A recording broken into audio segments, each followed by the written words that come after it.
so much. You're just about to say something really interesting. So yeah, thanks. Yeah, that's okay.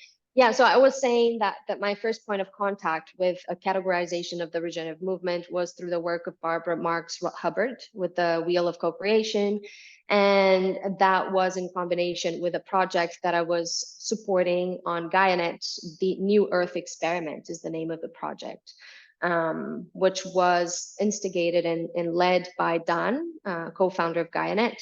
And I was invited to be part of a series of roundtables organized by sector around the regenerative movement. And so we did a first pilot experiment, the New Earth Experiment, around the sectors defined by Barbara. And Dan organized roundtables with regenerative visionary leaders within in each sector. So we had roundtables per sector, and we were using circles. I don't know if everyone is familiar with this video conferencing platform. We used circles, and we used Nestor as the main platforms supporting this project. And this was all done by Dan, the Nestor framework and the whole facilitation. I was there supporting as a cross-pollinator and playing different roles at times, sometimes as a secretary, for example. And the style, the design of the meetings was holacratic. And so at the same time that we were experimenting with sectorizing the regenerative movement, we were also experimenting with holacratic facilitation. And it was stunning, a stunning experiment. We started, I believe, with 5 sectors, and then there was a second round with another, I don't remember how many sectors. And it was really interesting to see how connections were able to be made in that space, but also how co-creation was catalyzed in that space, because then people started identifying needs and offerings that they could explore within the same sector, right? So this is something that Gaianet has been exploring for quite some time right now, and it's beautiful.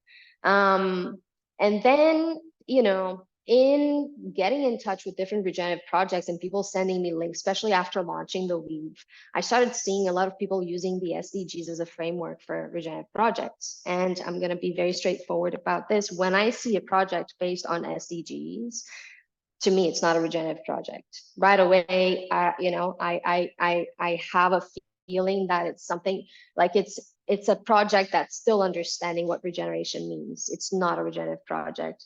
For me, it's, and I could speak about the SDGs for some time, I'm not going to do it, but there's a number of problems with the SDGs. And the invitation internally that I have felt was to develop a framework that, you know, for means of marketing and self-identification, I would call the RDGs, Regenerative Development Goals, to replace the SDGs.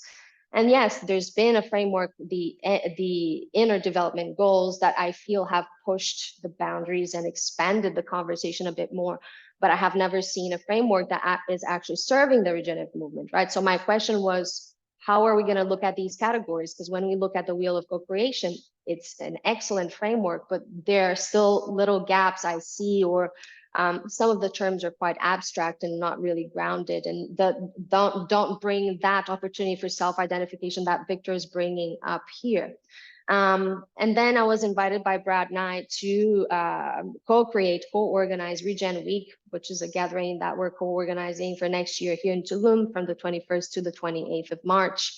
And I am the creative steward of the gathering, and I'm also helping with regenerative culture design and communication for the gathering. So everything communication and culture, I'm supporting Brad in that process. And so, well, we need a categorization to invite all of these organizations to come play with us. And so how are we going to categorize this? And so that's when I said, okay, this is really the universe creating the opportunity for me to grab all of these ideas and desires that I have had and produce something tangible. And so I started looking at different frameworks. I looked at Barbara's framework. I looked at the framework of Elliot Bayev, who developed the Transformative Summit Impact this year, beautiful 12-sector framework for the conference. And I looked at other perspectives, and I started just exploring the intersections, exploring the scope of the perspective, and understanding that, yeah, it's a matter of focus, it's a matter of perspective, and how much of the regenerative movement can I see from where I stand? How much am I aware of? And how holistic do I believe that this can be or is, right? And how many organizations do I know in the regenerative space for me to understand how many sectors exist, right? Because I can come up with 5 sectors, but I can come up with 20 sectors depending on the scope of my network, for example, or my understanding of what regeneration is. So I feel like there are foundational concepts here that need to be explored. First, a common understanding of what regeneration is and what regenerative culture is and what a regenerative project is as a result. And then, yeah, this understanding of the size of the regenerative movement and how many sectors are being activated and what's my knowledge of that movement. And yeah, that's how it started for me. These were the ingredients that I started working with to map out the sectors. And an important point of reference here for me was a process of honoring indigenous wisdom as a central focus of this categorization. And so the first iteration of the categorization that I sent you had indigenous wisdom and spirituality as one item, one sector, and then, received feedback from many people. And at first I had indigenous wisdom alone, but then I started putting things together because I was attached to a 12 sector, framework. I was like, why am I attached to 12? It can be 13, right? And then we understood that indigenous wisdom needs to be at the top and it needs to be alone, because this is where all the ancient future that we talk about in the regenerative space is stemming from, right? For example, when we look at the third one, I think it's the third one, unlearning coming before learning, which comes then before education, and understanding the differences, the nuances between all of these terms and how much they can encompass and how much they need to also be specific. So it's been this dance of understanding what needs to be there, how it needs to be communicated, because then a big part of my mission as a regenerative communicator is to understand what regenerative communication is, which is what we're doing with these organizations that we are gathering around this understanding of regenerative communication and bringing to the gathering of tribes, right? There's so much to say about this, but I think I'm going to stop here for a second. Yeah, welcome reflections and then continue. Thank you.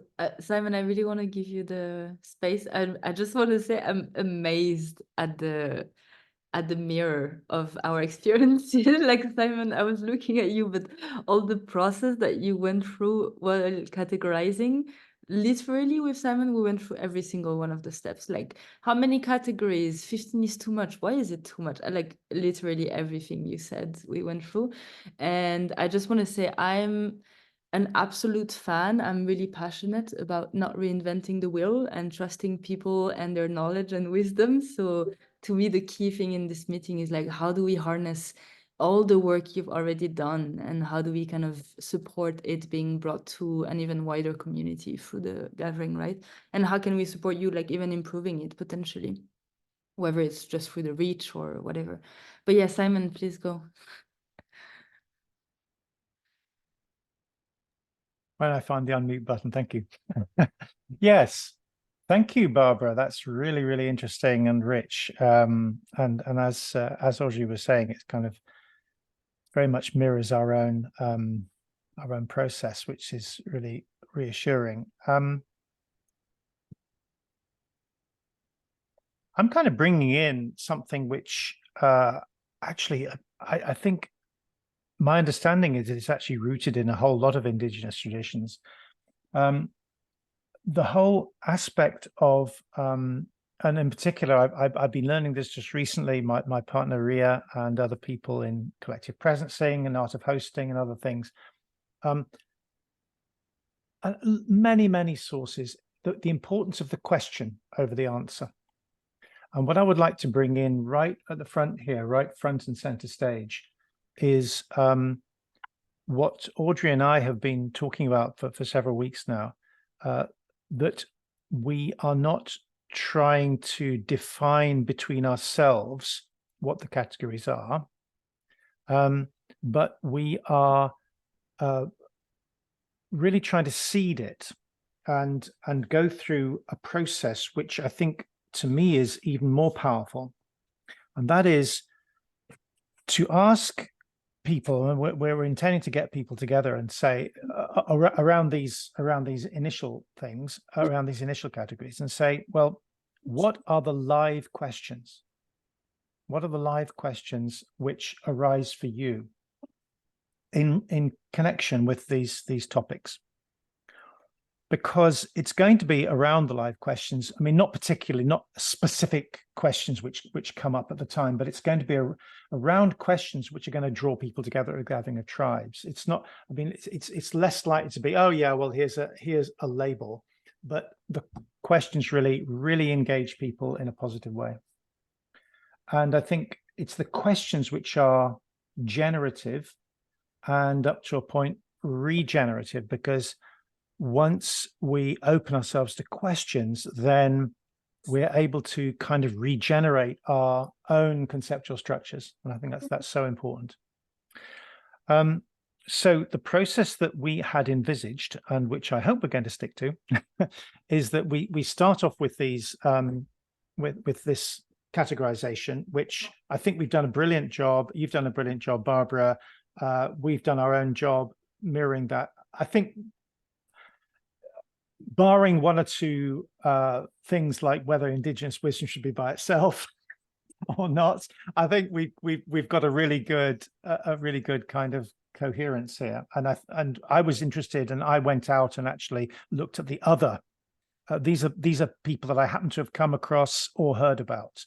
So I'm really glad to be referring back to Barbara Marx Hubbard, but also Life itself. I've been very much involved in the last few months, last year. And Anna Marie, she just published a podcast with me the other day, which is very kind of her. Lovely person working in her own ways.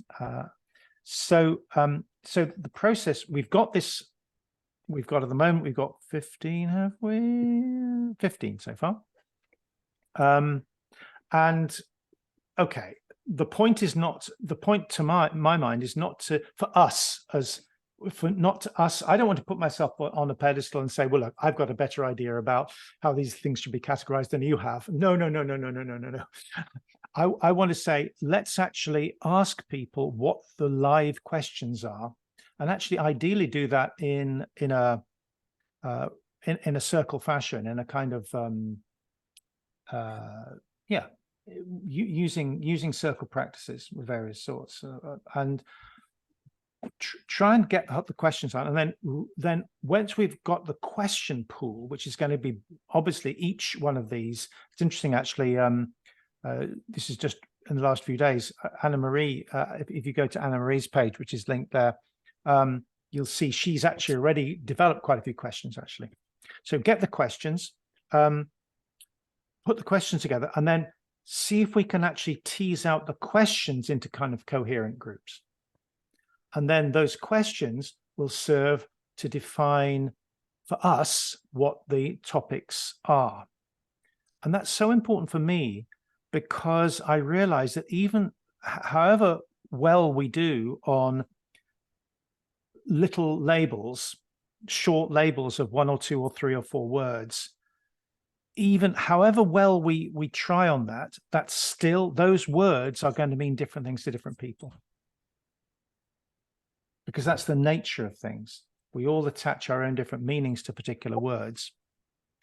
And it's in the questions that the deeper meaning of these labels is going to be revealed. So then we'll come back and say, once these questions are, can we bring these questions into coherent groups? I mean, we might end up with the same things or not, I don't know.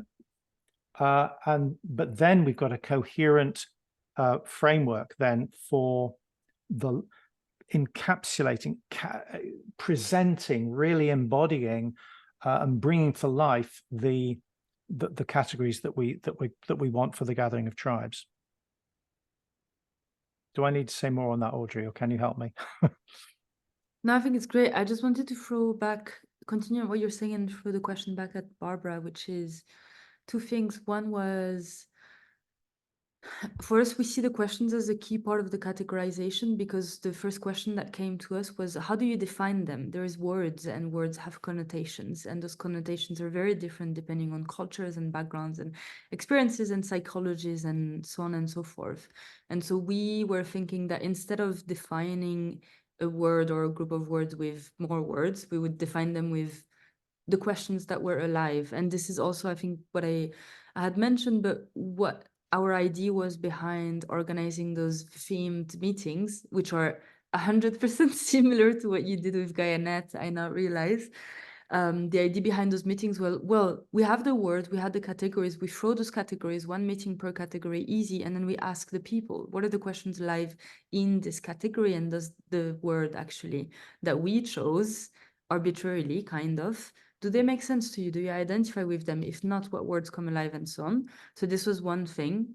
And then the second thing was, what is your take on, I don't know if you've given a name to your categorization yet, but I have two questions. What is your take on, should there be, once this is established, should there be one that could be adopted throughout all events and situations?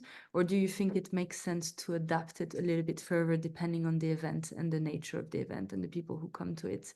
Meaning kind of what we're doing now with Simon, taking what you did as a basis and then twisting it a little bit so it really fits the gathering itself.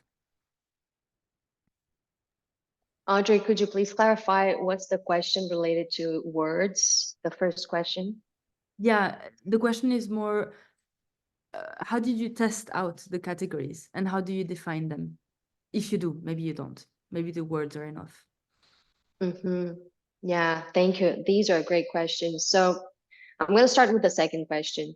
I called it regeneration ecosystem. So I had at first sectors, and I've used it loosely here in this meeting.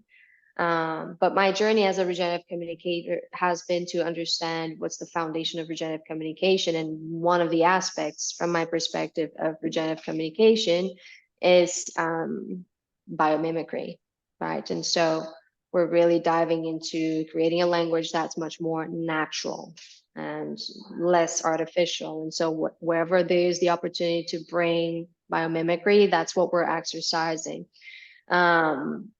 Because language has been denaturalized over the centuries from my perspective. And I feel like this mission of reconnection with nature goes through language as well. We reconnect with nature through language, through the way we express. And so that was an important foundation in this process of mapping these categories. And we've been developing, I have been doing it personally, but also inviting other people, and they've been doing it as well in the space of regenerative communication, of looking at words and understanding exactly what you're talking about. So for example, it can be as deep or as superficial as we want and as we're willing to deconstruct and regenerate language. And so, for example, thought leadership, right? In designing the copy for Regen Week, there was like thought leadership.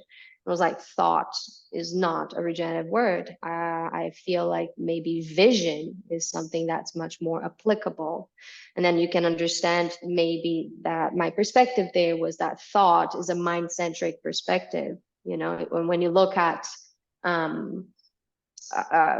how we have been disconnected from the other centers of intelligence in our body, the gut and the heart, and this super focus on the mind. Thought is what we think is generating everything that we create. That what we create comes from the mind, right? Whereas vision is much more aligned with indigenous culture, and it's a process that emerges from this synergistic relationship between gut, heart, and mind. And so this is the kind of deep question I've been asking when looking at these words, right? And how the degenerative charge may be hiding in different words. And then, you know, I started exploring a list of them. Level, instead of level, using layers, right? Level is a degenerative word. So we're really deconstructing. And so this has been a big part of my passion lately, not only related to the weave, but in this project of, together with other organizations, understanding what regenerative communication really is and how it's going to show up in the form of words. So maybe that answers a little bit, the choice for regeneration ecosystem instead of regeneration ecosystems instead of regeneration sectors. And then there was a second part to that question, which was if it's always the same term. I believe it's useful to have like a general term, regeneration ecosystems. But I also believe that it's important to remain open to exploring different focuses on a large picture. So from my perspective, it's important to have a large picture of regeneration ecosystems, but maybe one event will want to focus on what's more planetary, what's less meta. If it's a conference focused on the meta layers of regeneration, maybe they're going to explore 5 sectors, and maybe they're going to want to name those regeneration ecosystems something more specific, if that makes sense. Because then there's another categorization of the categories that may happen. What's meta, what's grounded, and the invitation there is a bit to fractalize that understanding. And then the first question was about how to define the terms in the each category. And I feel like I have already answered a little bit, but it's been also a process of understanding what's the scope of each item in each sector, what they actually mean, and not only that, the order in which they appear. And if the terms combined are aligned to represent a sector together. And so, for example, one of the questions that I had about that I received as feedback was like, what's the difference between 12 and 13? And I'm just going to clarify. 12 was relations, peace building, and communities. And 13 was bioregionalism, ecosystem weaving, and mapping. I said, well, for me, 12 is like on the ground. It's like regenerative communities emerging in the form of maybe regenerative villages and peace building and relations as frameworks emerging and needs emerging from that on the ground emergence itself. And then when you look at ecosystem weaving and mapping, it's what's happening more on the meta layer. Okay, it's like these organizations such as Gaianet, who are doing the work of weaving the ecosystem from a meta layer, identifying these communities and then organizing them. And that's where you see a number of different organizations coming up with different mapping and weaving tools. And when I say weaving, I'm talking about synergizing organizations in specific sectors through connection and collaboration, which is what you're also aiming to do here with the Gathering of Tribes. So I see this difference between ecosystem weaving and mapping and relations and communities, like on the ground and meta level layer. Yeah, which is interesting because a lot of the conversations we're having with Simon was what I brought at the start around, okay, we're not writing a PhD thesis, but I really care about this being intellectually coherent, right? And one of the things through that we bumped into was, well, we need to be very careful of not putting at the same level things that are at different levels, meaning level 1 of the categorization needs to be those, I don't know, conceptual frameworks, for example. And then this is why we want to plug in the questions into them, because the questions might hold or subcategories or keywords associated with that number 1 level category, basically. Because to link back to what Victor was saying, this is also a big part of our communication strategy, right? So it is important for us to have words that people see and they're like, yes, this is for me. Like, I feel recognized by what this event is talking about. And this might not come about in the first level categories because we don't want to have 30 of them and because they are at meta level, right? But you also want to do that without it becoming too much of a 7-level matrix, completely overwhelming for everyone, which is the interesting challenge, I think. Yeah, I just want to quickly add that in combination with each sector, I foresee a little introduction, like a little blurb, like, 3 lines, just giving us a short description of what that sector is representing, so that so that we can facilitate this process of self-identification. Yeah. I feel like that's extremely useful and actually necessary. Yeah, nice. Simon? Yeah, I think that's definitely going along the right lines there. I think where I want to bring the kind of, if I can call it, the Victor view back in, I think particularly is using words, and I've heard this from Victor several times. Thanks, Victor. Using the words where people are at the moment. And this to me is a different approach to, I mean, there are two possible approaches that we can use here. One is, let's try and define the right way of using words. And the other is, let's start off with how people actually use words at the moment and build a sort of weave those together. And no doubt from how I've expressed it, you'll understand that I'm not in favor of, because I think it's less useful to try to say, this is how this is what the words actually mean. Now, it may or may not be useful to say this is how we, but for any particular person, or for any particular group, for any particular tribe, it is useful to say this is what we mean by these words. And that's where we come back to questions. These are the issues which are alive for us connected with these words. And that's a really, I think, I keep on coming back to that as a very powerful way of doing it. So I would like us to be open to different words used by different communities, because they do, not to try to be to have a sort of hegemony and say this is the way that people should use words, because I think that can feel a bit putting people off, but to relate together things based on questions, and indeed longer. I mean, 3 lines, it would be a start for one person probably, but I would say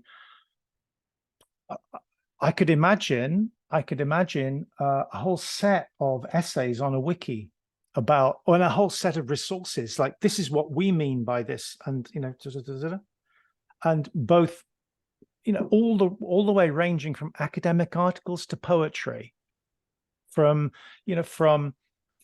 this is what we think, using that thinking things, to hey, but this is what we actually experience. This is our embodied experience of this. This is what it means for us in a much more embodied and less kind of mental way.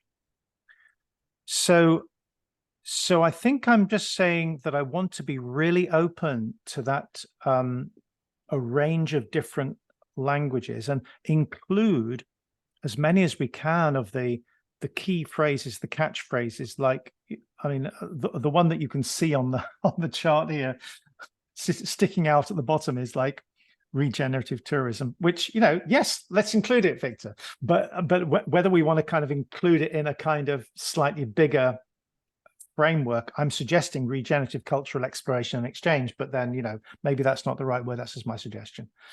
But anyway, that will come out of the wash in the question process as I see it, as I envisage it. So I hope that's helpful. Barbara, you want to go, or should I? I'm happy to wait if you want to go first, or I'm happy to go first if you want me to. Go for it. You have priority. Yeah, I just want to reflect back on what Simon is commenting here. I feel there's a need to clarify what where I'm coming from when I talk about what I'm talking about, because I have a feeling that I may be misunderstood here. So first, Simon, you were talking about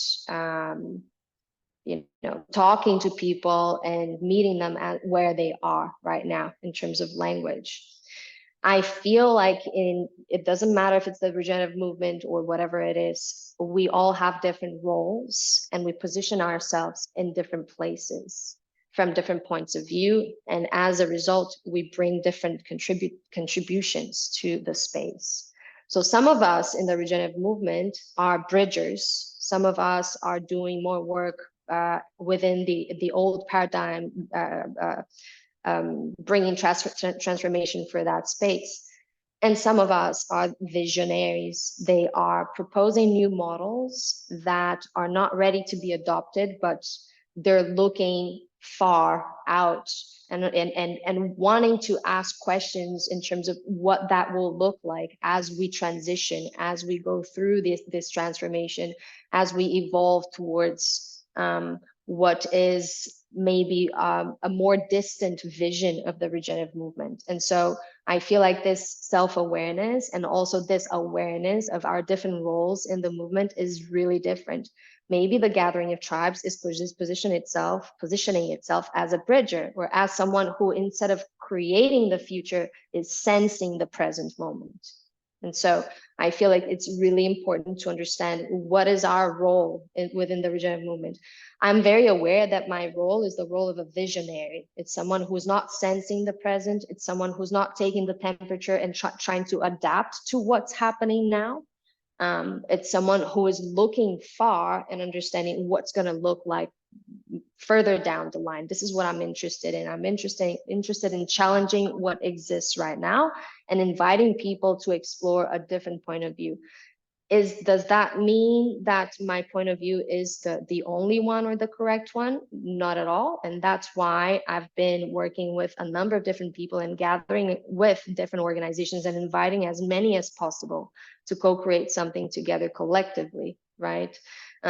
So it's not coming from a prescriptive stance. It's coming from a collective, co-creative, exploratory stance in which we are challenging what we are sensing now and wanting to propose something that comes afterwards that we consider to be regenerative when we look at language. And maybe I want to clarify that I have a background in linguistics, and so I have this passion for exploring language on a deeper level and talking about it in terms that may be a bit more technical, let's say, and not really very close to what the popular usage may be. And so I just want to clarify that there's like this specific passion in me for languages and exploring meaning. And so, yeah, I just wanted to bring that. And yeah, in terms of co-creating something collectively, this is exactly what we're doing in these spaces with these organizations and trying to challenge what is emerging right now and what we would like to see and why, what are the questions that are guiding this process of challenging this language. I do understand that when it comes to communication, we need to create something that can facilitate this self-identification process that Victor's talking about, or else people may be lost. But I also understand that some of us have the role of educating people in terms of what people can, what things can look like, especially for people entering the regenerative space. And I became very aware of that with the Weave magazine, identifying the audience and understanding who is familiar with this space, who is entering this space for the first time, who's coming from the sustainability movement.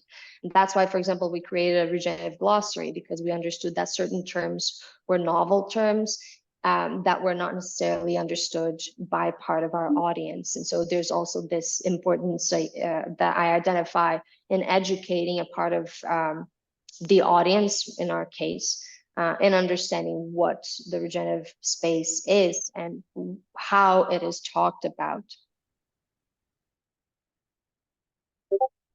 Thank you.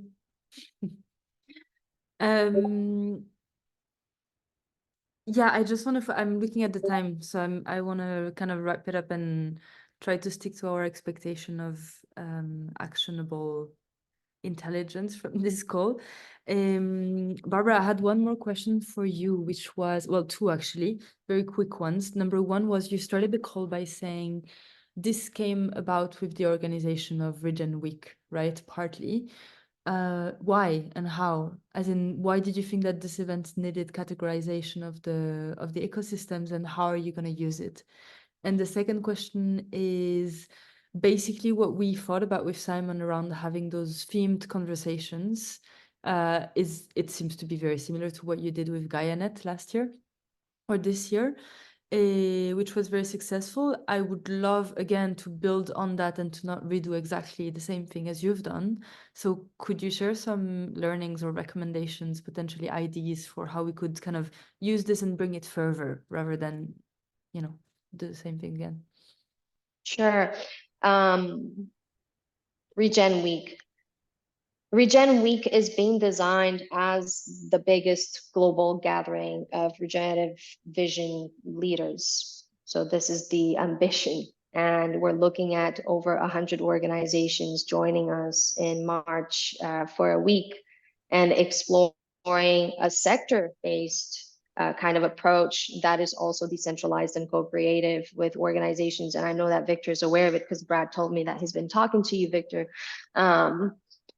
With organizations bringing their own programming to the conference. And for me, it was an obvious need to understand how we're going to communicate who these organizations are and what's the work that they've been doing. And that, for me, it was clear that it had to come through a categorization of some sort as part of not only communicating effectively, but also educating the audience that needs to understand what's the size of the regenerative movement. Because when we talk about regeneration, depending on the person in front of us, they're going to think, first, they're not going to know what it is, or maybe they're going to think, oh, you're talking about reforestation, you're talking about just planting trees, or you're talking about just, you know, taking care of nature. And then no, it's like it's something where there's human regeneration, for example, you know, there's the regeneration of the community, there's governance, education, every possible system, you know. And so this was really the kind of awareness in conversations I've had with different people that I felt called to foster, because I do see that there's a big difference in terms of perspective within the regenerative movement when it comes to understanding the size of the regenerative movement. Not only that, the need for regeneration. What is there that needs to be regenerated? And I feel like there are many different points of view. And so that was the motivation behind creating this categorization for Regen Week. On a practical level, it was just really to organize things just the same way I would categorize clothing in my closet, you know? And then the second question was about the experiment. My suggestion would be to book a meeting with Dan. Great. Yeah, Dan will have so much to share. So much to share. I would book an hour meeting with him at least. I believe you know him, but if you need anything from me in that connection, let me know. What I'm sensing here, and I've explored this with you a little bit, Audrey, I see personally from my perspective, the gathering of tribes being organized around sectors and camps being organized around sectors, so that organizations and individuals within each sector can actually spend time under the same tent, be physically together, and that's part co-creation, instead of people having to wander around the land and see, oh, who is in the regenerative communication sector? Oh, who is it, you know, like, and then I feel like that physical facilitation will support the facilitation provided by the app. It may be seen as a stiff kind of framework for the gathering of tribes, considering that it's co-creative, you know. And maybe we want just let them people be, and if they want to have their siloed camp and say this is, you know, this is the weave camp and only people from the weave will be here, I'm not judging that. I'm not saying it's bad, but from my perspective, I feel like the harvest will be much richer if we somehow, if not in the form of camps, somehow we see these organizations gathering in sectors within the gathering of tribes. And when talking about the pre-gathering journey online, I feel this would be a great opportunity to also organize these meetings per sector. And I feel that Dan would be the best person to talk about it, because not only he has experimented with it, he has facilitated it, he has like data that was that emerged from that experiment, and he would potentially be interested in supporting this project. I'm not going to speak for him, obviously, but it's a possibility, and I feel it's worth exploring. Yeah, that would be just to close, and then I want to let everyone go on time. But regarding the camps and the themes, I mean, I don't necessarily think, and Victor, I'm sure you're going to back me on this, that we will set this as a rule. However, you're doing it. I think it will happen completely organically because of the nature of the event and because of the structures that are already in place, right? Meaning, if a camp is several tribes coming together because they are already collaborating or so on and so forth, then this will happen. You will have the Regen Comms camp and the Regen Agriculture camp and so on and so forth. And for Dan, I think Victor knows him, but I don't, so I would love an intro, or Victor, maybe you can intro me. But yeah, sounds great. Thank you so much.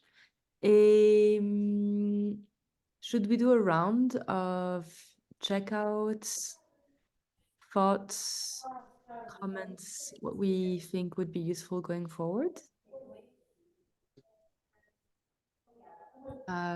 Victor, you want to start? So checkout round. My God, you guys are like so into this stuff. It's much more detailed than I would be interested in engaging, but that's the beauty of the gathering of the tribes. Everybody can grab a corner of the universe that excites them and go as deep as it excites them to go. So yes, I trust the process. And yeah, it's amazing to have you amazing humans on this. And yeah, as I wrote in the thing, I hope that the app will trust the app to help us connect. And also, I think I would leave us with, it's an experiment. So it's not about coming up with the Uber ontology forever, at least from the point of view of the gathering of the tribes, right? We need something workable.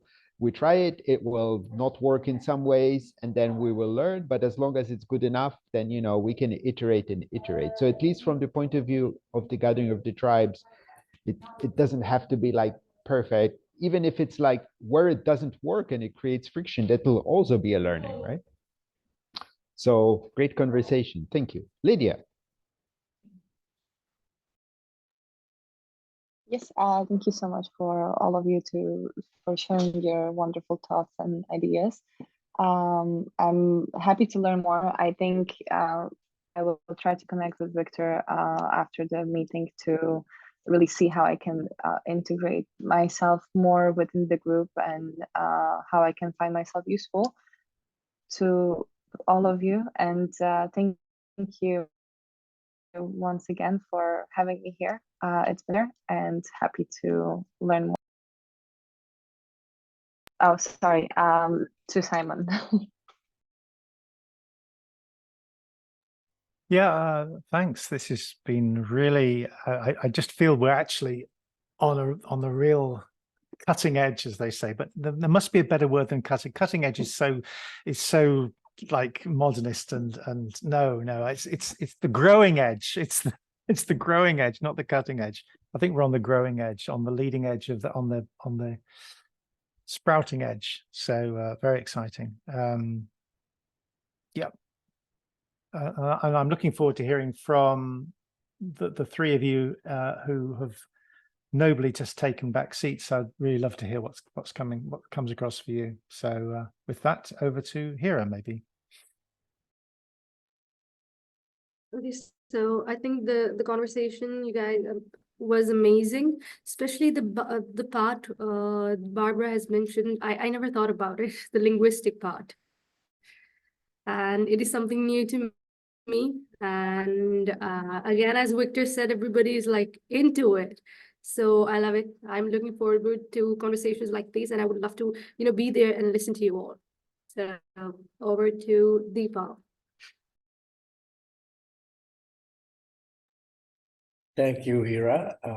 Yes, every day is a learning process, and yeah, it was like far beyond my imagination that these wonderful people come from all over the planet and integrated for a common purpose, common goal, and working on it. And that's amazing. And yeah, the learning, you guys are visionaries actually. I still can't really. It's hard to absorb all at once at a times, but yeah, like also Barbara said, it's learn, listen, learn, and evolve. Completely agreed, and I'm there. Thank you, and over to you, Audrey. Yeah. Thank you. Super grateful to all of you, and especially to you, Barbara, for sharing your knowledge. I think it's such a beautiful process since the start. Yeah, really appreciate your usual willingness to collaborate and transparency in all you're doing. And for us, it's a huge learning, and I'm really excited about, well, about the sort of very fun intellectual game of this work stream, but also about bringing it back down to earth and to the ground, really, and seeing how can we really make this a reality and something that is truly useful and generating more collaboration at the gathering. Yeah. Over to, are we done? Sorry, I lost count. We are, right? Yeah, nice. Have you had the last word, Barbara? Have you checked out? Not yet. Wow, Thank sorry. you. We forgot Go your for it. and Go you for it. clicked out. You have the last word. Wonderful. Twice, yeah. Thank you. It was a pleasure to share space with you. I enjoyed listening and discussing. I'm very passionate about this topic, and I welcome every opportunity that I have to discuss it and to evolve it together with other people and look at it from different perspectives, so that we can understand more of it and get closer to something that we may offer as from a regenerative communication perspective, as a model that can guide further steps, not as a final model, but something that can take us in a direction that I believe is needed in terms of communication and language. Thank you for the opportunity. Thanks so much, Barbara. Thanks, everyone. Lydia, can you stay? Yeah, I'll stop